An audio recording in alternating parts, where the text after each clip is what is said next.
হ্যাঁ, গণহত্যার দায়ে আওয়ামী লীগ নিষিদ্ধের দাবিতে জুলাই স্পিরিট ধারণকারী ৩৫টি সংগঠনের সমন্বয়ে আত্মপ্রকাশ করল ঐক্যবদ্ধ প্ল্যাটফর্ম জুলাই ঐক্য। সন্তান সংগঠনসমূহর মঙ্গলবার বিকেলে ঢাকা বিশ্ববিদ্যালয়ের মধুর ক্যান্টিনের সামনে সম্মিলিত জোটটির আনুষ্ঠানিক ঘোষণা করেন মোসাদ্দেক আলী ইবনে মোহাম্মদ। জুলাই বিপ্লব পরবর্তী সময়ে ফ্যাসিস্ট আওয়ামী লীগ ও তাদের দোসররা বিভিন্ন দাবি তুলে জুলাইয়ে অংশ নেওয়া বিপ্লবীদেরকে বিতর্কিত করতে চায়। আমরা বিষয়টি নিয়ে খুবই উদ্বিগ্ন। এই বাস্তবতা উপলব্ধি করেই আমরা বিভিন্ন মতাদর্শের সামাজিক ও রাজনৈতিক সংগঠনসমূহকে নিয়ে আজ জুলাই ঐক্য নামে আনুষ্ঠানিকভাবে একটি ঐক্যবদ্ধ জাতীয় জোটের ঘোষণা করছি।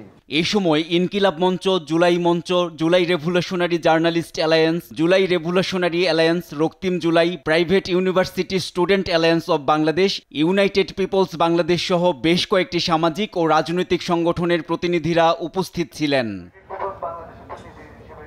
বক্তারা জুলাই বিপ্লবে অংশগ্রহণকারীদের সাংবিধানিক নিরাপত্তা নিশ্চিত, ফ্যাসিস্ট আওয়ামী লীগের সকল রাজনৈতিক কর্মকাণ্ড নিষিদ্ধ ও ২৪-এর গণহত্যা, শাপলা ট্র্যাজেডি, পিলখানা ট্র্যাজেডি, গুম, খুন, দুর্নীতি সহ গেল ১৬ বছরের সব অপকর্মের দ্রুত বিচার নিশ্চিতের দাবি জানান।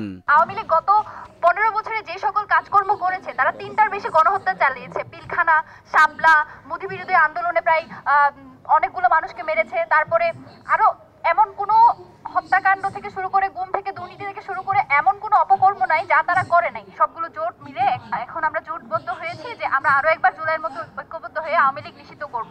এই বাংলার জমিনে, এই বাংলার মাটিতে আমরা আর কখনো ফেসিবাদ কায়েম হতে দিব না। জুলাই বিপ্লবে অংশগ্রহণকারী বিপ্লবীদের সাংবিধানিক নিরাপত্তা নিশ্চিত ও আওয়ামী লীগের রাজনীতি নিষিদ্ধের দাবিতে ৭ মে বিকেলে জাতীয় প্রেস ক্লাবে মানববন্ধন করবে জুলাই ঐক্য। এনআই নাহিদ, দেশ টিভি, ঢাকা। আসসালামু আলাইকুম।